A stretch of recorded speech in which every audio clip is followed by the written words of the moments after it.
पुण्यात्माओं, आप बालक हो, बिल्कुल अबोध हो, क्योंकि हमें ये तत्व ज्ञान प्राप्त हुआ नहीं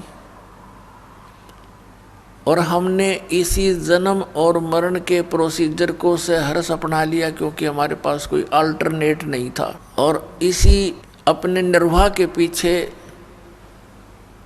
और अज्ञानता के कारण कोठी बंगले मकान बनाने के उद्देश्य से, एक दूसरे में माया के धनी बन करके महिमावान बनने के उद्देश्य से हम अपना जीवन नाश कर जाते रहे।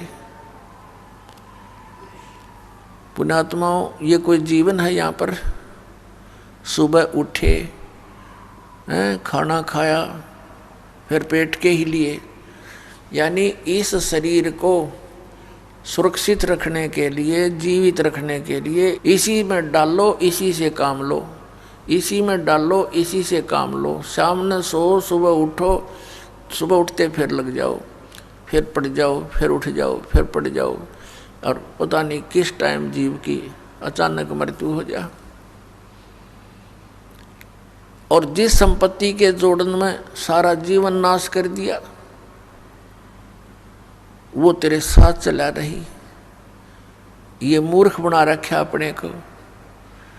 परमात्मा कहते हैं, राम नाम कड़वा लगे, मीठे लागे दाम, दुविधा में दोनों गए, माया मिली ना राम।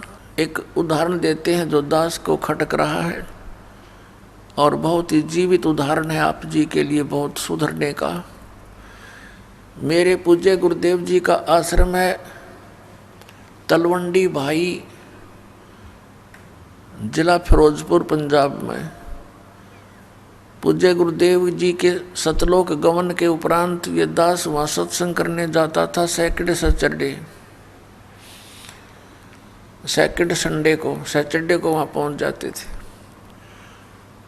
तो वहाँ के जो भक्त थे, गुरुदेव के जो शिष्य थे, उनका कोई रिश्तेदार वहाँ कोई वृद्धा गुजर गई थी, बुढ़िया की मृत्यु हो गई थी।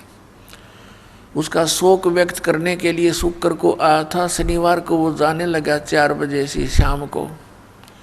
उन्होंने कहा कि आप जी आज रुक जाओ। सहपरिवार था वो, 4 सदस्य थे घर, वो पति पत्नी, एक बेटा और एक बेटी। छोटी आयु के थे बच्चे, 10-12 वर्ष के आसपास। उनसे कहा कि आप आज रुको रात्रि में, और सुबह सत्संग सुन के जाना। संडे को सत्संग होगा, रविवार को। उसने कहा नहीं, मुझे बहुत अनिवार्य है जाना, वहाँ चंडीगढ़ जाना है, मैंने बहुत अनिवार्य कार्य है, जरूरी काम है। उन्होंने कहा काम तो सारी उम्र ही करने होते हैं, आप सत्संग सुनो। वो कहता है सत्संग मैं सुनता ही रहता हूँ। फिर उन्होंने कहा कि सत्संग ऐसा आपने नहीं सुना होगा जो सत्संग कल सुनोगे।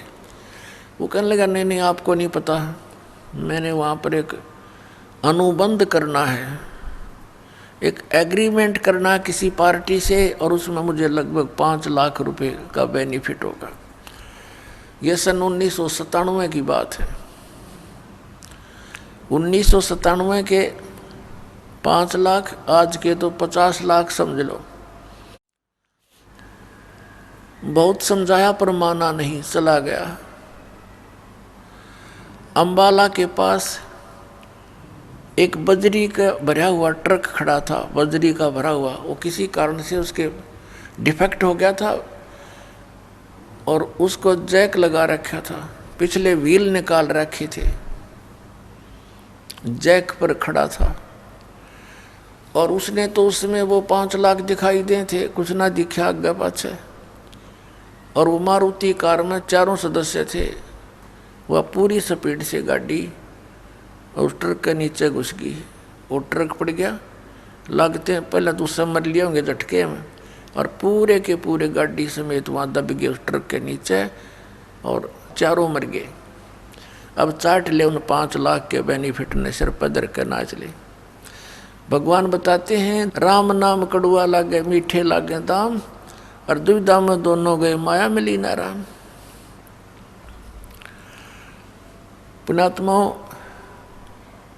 परमात्मा से डर कर जो प्राणी चलेगा, यदि वो नालायक आदमी रुक जाता रात को, उसकी वह बला टल जाती, भगवान का सत्संग सुनने को मिलता और कभी प्रेरणा भी हो जाती नाम से जुड़ने की।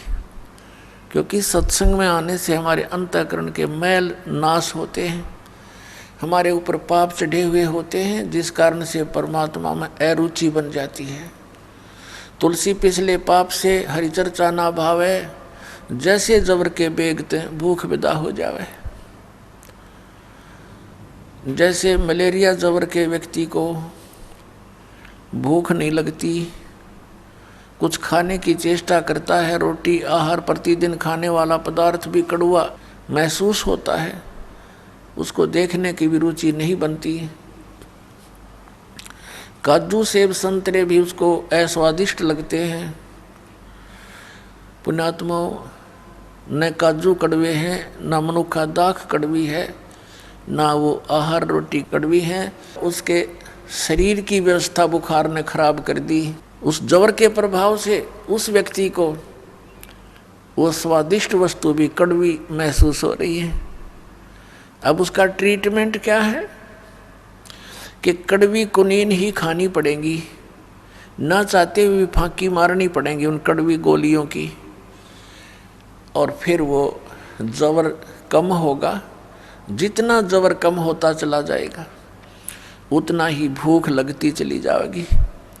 और पुण्यात्मा, एक दिन उसको इतनी भूख लगती है जब वो स्वस्थ हो जाता है, लुखी सूखी रोटी भी सब्जी भी ना हो, कहता घर वालों को मन दे दे जैसी है, और खा जाता 3-4 रोटी बगैर किसी सब्जी आदि के स्वाद बनाए बिना ही खा जाता है, इतनी भूख लगती है। पहले उसको एक ग्रास भी मुख की तरफ करना दूभर हो गया था।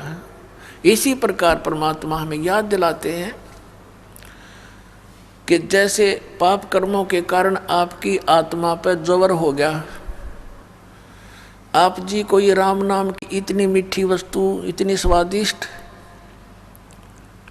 ये आज कड़वी लगे, अच्छी नहीं लगती।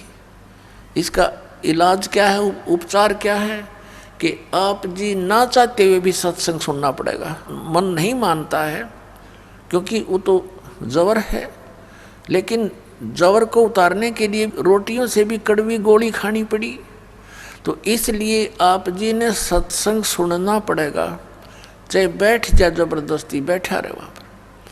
और फिर क्या होता है, ये परमात्मा की अमर वाणी है, और पूरे संत के द्वारा जब ये उच्चारण की जाती है उनका असर न्यारा होता है। एक आम आदमी तो रोज पढ़ रहे वाणियों ना, किससे का असर नहीं।